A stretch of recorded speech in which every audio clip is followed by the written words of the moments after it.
This video is to outline the course syllabus for biology or honors biology 2015-2016. I don't plan to read through this syllabus, but just to kind of hit the high points.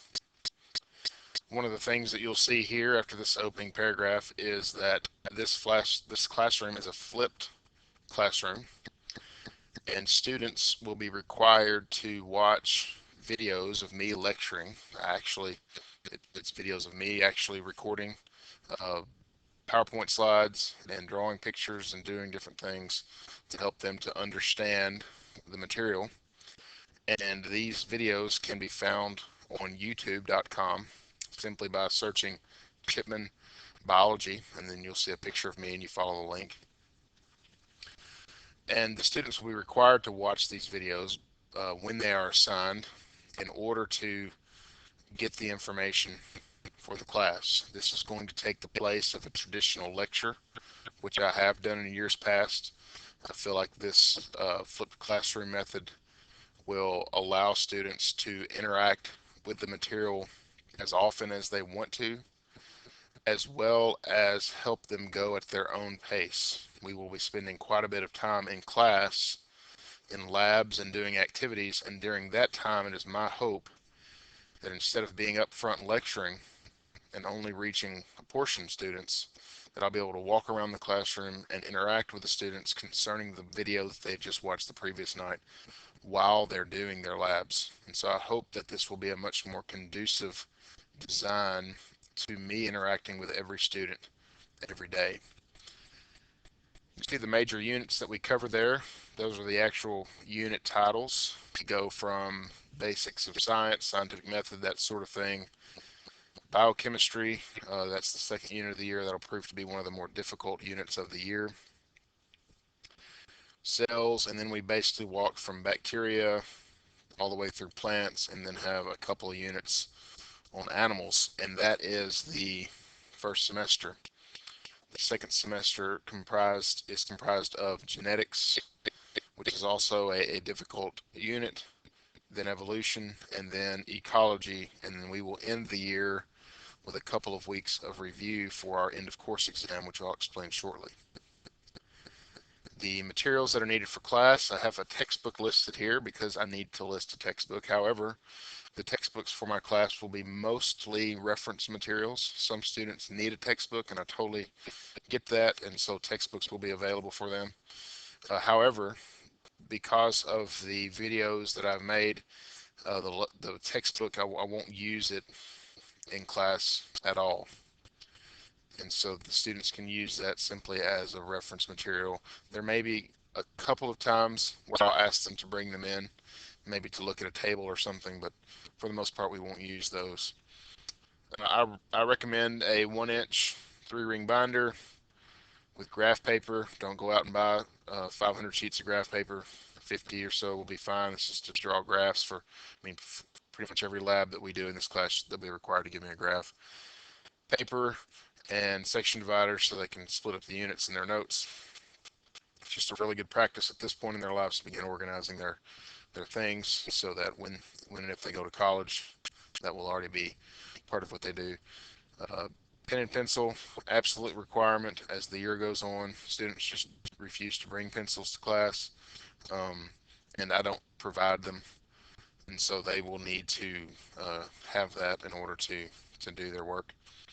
Calculator, this is the basic calculator. Don't go out and buy something crazy for my class in particular. As they go up in the ranks through the math department, particularly, they'll have to have a graphing calculator, but for my class, really simple, it's fine.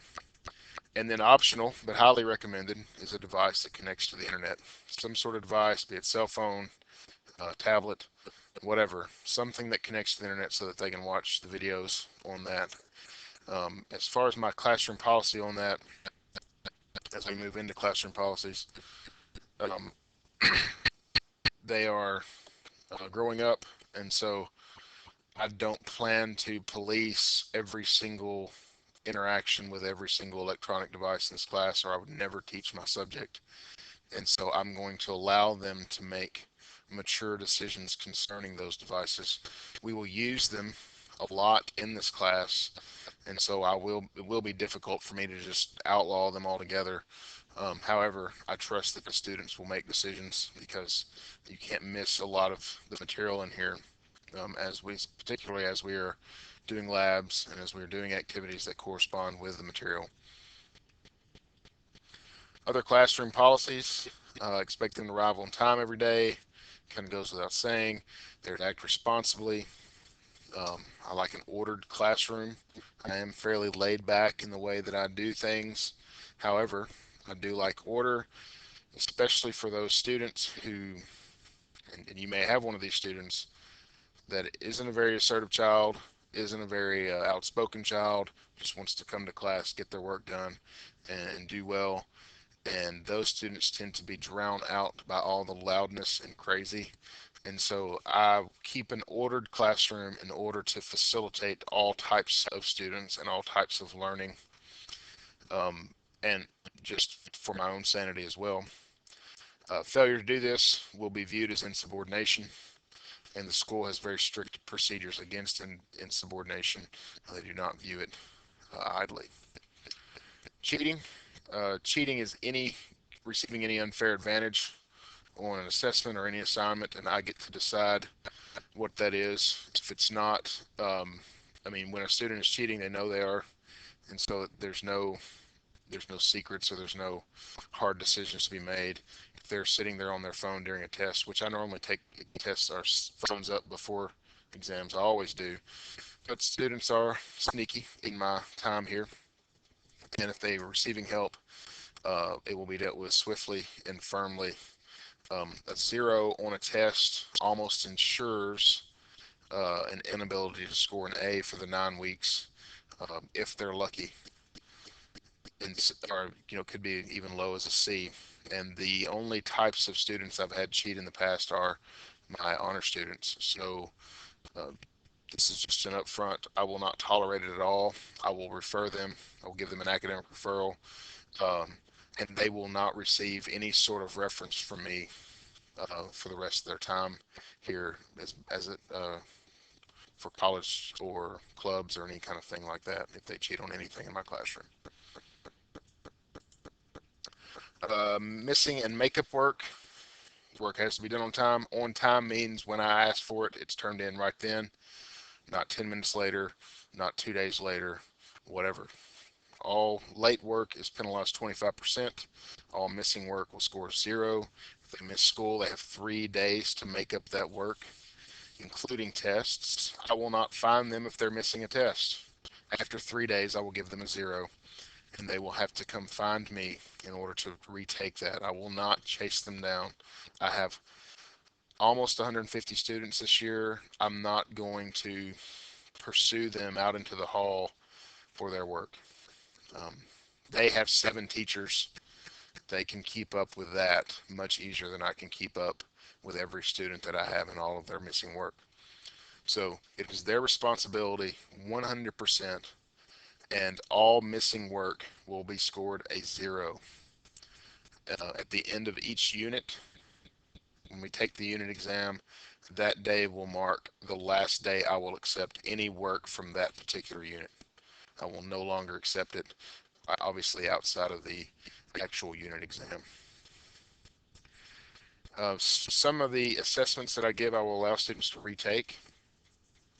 This is just a way to help them with that. Oh no, I had a bad day. Everyone has that. I understand completely. And so if they have a bomb on a test, they can come and retake that test, and I will average the 2 grades together, and that will help them make that up. Not every test is retakeable, and I will usually alert them to that beforehand. Particularly with unit exams, I don't allow a lot of retakes, but at the beginning of the year, I allow more than at the end. And I want you to note here, there's no extra credit for this course. I get asked regularly for extra credit, particularly by those who trying to get the grades up. They realize, oh no, it's 3 days before the end of the semester, and I finally start caring about my grade. I need some extra credit. I don't do extra credit. 3 days before the end of the semester or the first day of school. No extra credit. You get what you deserve in this class, which is all any of us could ever ask for. Um, Grading policy, daily grades, 10%, activities, labs, and such, 30%, and assessments are 60%. You can see in the parentheses, the daily grades are like the video quizzes and synthesis questions. Activities are labs, outlines, some of the other activities that we do, and assessments are all sorts of constructive responses, section exams, and written assignments. And at the end of the year, there's an end of course exam that is worth 20% of the total grade in this class for the entire year. That is a standardized test, and I don't have any, I do know what's on it, and that's what we learn all year, but I don't get to see the questions. I don't get to interact with that at all other than through the sample questions, and so that is not something that I directly control. With the videos and the outlines, the lectures are designed to present the course material quickly. The lectures or the videos are usually 15 minutes long, maybe a little longer for some. And this is a good thing for students to be able to watch the video over and over again, particularly for things that are difficult for them. There's going to be some times in this class where they're going to hear things and they're going to think, wow, that is unreal. How could I ever learn that? And so that's that moment where you get to relearn it. You get to rewatch it over and over. It's a good thing. And I will give them an outline that will help them to walk through that process. It's almost like some guided notes. And they will have to fill out that outline for a homework assignment. And then after the quiz, or after each video, they will be sent to, or I will give them a link to a form, which is, I use Google Forms in order to do this, and it's just a series of multiple choice questions that they can use their notes to answer, that basically just quiz them, did they watch the video, and we will talk about the results of those quizzes the following day for me to see, okay, this is what the students are understanding, and we'll spend the first 10 or 15 minutes of every day going over those materials that they're struggling with. As you can see here, the videos are the primary way for content delivery in my classroom. They are a requirement. This isn't a suggestion. This is the way that you get the material in this classroom. I'll have the material organized into playlists on YouTube, like Unit 1, Unit 2, and so forth. Again, the daily grades, the videos after the quizzes after the videos, also the day after the video, I will give them a short synthesis question, which is just a question that I expect them to write 2 or 3 sentences on, and for them to give me some feedback as to what they understand. Labs and other activities, almost every day in here is going to be lab day, and that's a good thing. And not all labs are messing with chemicals and that sort of thing, but the labs are really good to help us familiarize ourselves with the material. And labs are just a great hands-on thing, and they also give me an opportunity to walk around the classroom, interact with the students, find out what they know, find out what they don't know, that sort of thing. And we will spend a lot of time in lab. And some of the groups will get done early with labs, and it's that at that point, I'll call that like flex time, and at that point they can catch up on videos, they can catch up on other work, they can read their book for Mr. Cronge's class. Anything like that is fine. Tests and exams, there'll be 2 days in length, one for a constructive response and then one for a multiple choice test. Constructive response are a written portion that you need to write a paragraph, maybe draw a graph or a table or something along those lines. And the multiple choice portion will help them to interact with the material on a deeper level as well, not simply recall. There will be recall questions, but for the most part, the multiple choice is something where they have to bring all the information together in order to answer questions about the material. Writing assignments, a few times a year I do this. It's never anything arduous. I think the first writing assignment I'll do is 250 words. For the students, this has been in the last couple years, I've noticed this is difficult, and I don't really understand why. I give them usually 2 or 3 days in the lab, in the computer lab, to do this. Um, and a 250 word assignment they should be able to knock out in 30 minutes. But I find, I mean, last year on that particular assignment, I think 25% of my students did not turn it in on time. So writing assignments are a test grade, and they can hurt your grade if they don't do them.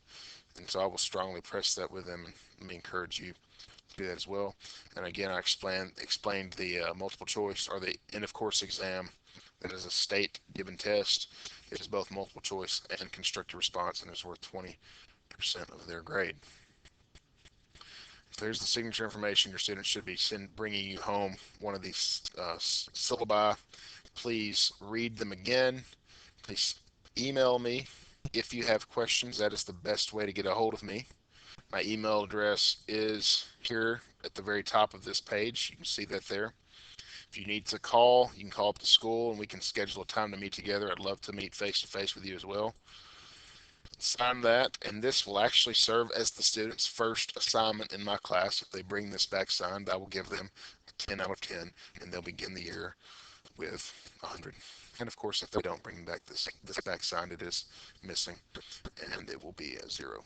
If you have any questions, please give me a call here at the school or send me an email. I would love to talk with you about my biology class.